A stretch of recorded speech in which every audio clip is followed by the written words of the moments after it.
What's up, guys? Welcome to the School of Mumulogy. It's been 2 days since I was on here to bring you gist like I usually do. If you go through my bio, you'll find out what I said. This page is for violence, all forms of violence against Mumu, against subhuman thinking, against foolish thinking, foolish stuff, against lack of questioning of belief. So today, as you know, I am the Python Witchy Akanagwa Jiegwe, the leader. I'm here to bring you something that you might have come across on social media. And this is from Titanium. And they're just giving us a bit of understanding into abstractions that are gods. Because at the end of the day, gods are all abstractions in human consciousness. We don't really approach it through some physical processes that connect us to the laws of nature, by which we can access higher realms. So some of those abstractions are abstractions that we come across in our daily lives. We pay no attention to them. One of them is money. The first we'll be talking about today, money. People say money is the root of all evil. I mean, the love of money is the root of all evil. Don't forget that adjective. The love of money is the root of all evil. Money itself is something that's very essential. In my culture, we believe that we come into this world to trade. That's why we have the 4 market days. We're here to make money.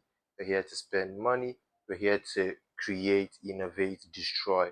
And the circle of life continues. Money is the god of survival. Without money, there is no survival. Take that. At the back of your mind that everything you're doing in all your realms of consciousness, on this plane, on this planet, on this ship that is money, is the god of survival. We use it to measure our worth, and we treat another god, which we'll be discussing shortly, for it, which is the god of time. Time is the god of decay. Time is the second god we'll be talking about. Is the god of decay. We worship every single clock that ticks. Every deadline is a prayer. Can I make it? Can I catch the bus? Can I beat the traffic?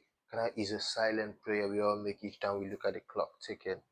So time is the god of decay. The next god we're discussing is fame. Fame is the god of mirrors. Is the god of mirrors, not perception of self, not not the knowledge of self, but the perception of self. In other words, when you look at fame, I could become famous for being the leader of school of Mumulogy. I could become famous for being the principal, for being Wichi Akanagbaji, I could be famous for so many things. But all of these are attires. They're all costumes. None of them define who I really am, the self that inhabits this soul. No one can really say who it is. So fame is just a perception of self, a costume. Then nation or flag, which is the god of division. The more flags you see, the more division. Matter of fact, you can have a family of 5.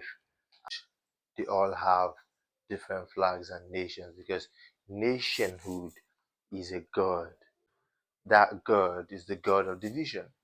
So remember, we're talking about abstractions.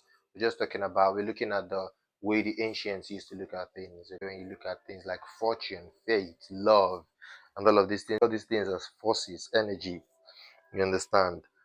Or gods, if you want to call them that. Nation or flag is the god of division. Especially in today's world where everybody wants to protect their own nation. You understand? You could come to a continent and there would be no nation in that continent. It's possible. It used to exist. It used to be. Where you come to a whole continent and there was no such thing as a flag or anything go anywhere. Everybody just knew where to be, knew what was theirs and stood by it. Nationhood came about from greed. Let's leave that aside. Then religion. Religion is the god of fear. It's very obvious because you see, religion comes the center. To the right, it gives you heaven. To the left, it gives you hell. In the middle, you have fear that what if I go to hell? Fear of what if I don't make it to heaven? So the fear of not going to hell pushes you to heaven. You see, for every action, there's an equal and opposite reaction. Okay, this is simple science. God of fear, souls hand over infinity, hand over forever to the hands of people that come to give them unleavened bread dipped in wine produced in Santorini or somewhere in Italia or from South Africa, Australia. Dip this unleavened bread produced somewhere in it and give it to them and tell them, okay, now you're connected to some higher force. So the externalization of spirituality, the externalization of the internal. Do you understand? When you take away the source of power of man to become something external of him, that's religion. Who are the people that we hand these things over to do it for us? Priests, middlemen. We hand these things over to priests, to middlemen, to pastors, to clergies. They come in, they explain the word. It's always so funny to me, and I think that is why I became the leader of School of Mumulogy. Because if you look at it, someone always has to stand in the gap to explain certain ideas to certain people, be it Christianity, be it Islam, be it whatever it is. Someone has to sit in the gap to explain the ideas. And the ideas that I'm sitting in the gap for in the School of Mumulogy are not nuanced, or I wouldn't say they are new ideas. You understand? These are not never heard of ideas. These are basic constructs that we understand already. For someone to be a mumu, for the word mumu to exist, you understand? That means there is actually mumus. And remember, we said mumu is man under what? Man under what? Now, if you go back to our last video, you understand that we say man under manipulated understanding. If you go to our previous video, you find out that we define Mumu as man under manipulated understanding. Mumu. If an understanding is manipulated, we need to try and unmanipulate it. We need to detangle it. You understand? We need to try and break it down to ourselves because they've said we're these, we're uncivilized, there's so much. We want to begin to open the books and say, because what they essentially did with the destruction of our civilization as black people, matter of fact, if they even agree that we have a civilization, is someone comes into your village and gives you a piece of paper or whatever and say, this piece of paper, this book is everything that you need to become like me. Because obviously you can see that I have certain things that you do not have. I hyped those things. It could be alcohol, it could be umbrella. I've just hyped it to you to seem more important, more valuable than what you have. But you also have a book that you and your children you always read in the evening. Now, this person comes to your children and tell them this book that your father used to read out to you guys is bullshit, it's demonic, has so many bullshit in it. Do not open it. Never you try to read it. Never you try to look into it. If you look into it, spirits that used to disturb your fathers and your ancestors that made them to be like they were before we came to save you guys are going to disturb you. Are going to start following you. This is basically what is sold to so many Christians today. Do you understand?